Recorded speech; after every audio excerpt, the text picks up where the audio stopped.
Iniimbestigahan na ng Department of Justice Task Force si dating Pangulong Rodrigo Duterte. Yan ang kinumpirma ni Justice Secretary Jesus Crispin Boying Remulla.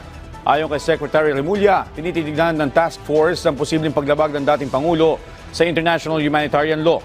May kinalaman ito sa umano'y extrajudicial killings kaugnay ng war on drugs ng Duterte administration noon. Kung maalala, humarap sa pagdinig ng Quad Committee sa Kamara si dating Pangulong Duterte kamakailan. Meron po ba tayong specific na tinitignan? Meron tayong parte ba yun ng investigasyon? IHL law, IHL, International Humanitarian Law, ang ating pinupuntirya ngayon because it is the law that the ICC is studying as well as the law that we have here. And it's the law of the ICC actually, it's what they're using right now, International Humanitarian Law. So, it's the Republic Act 1951. So that's what we're looking at right now.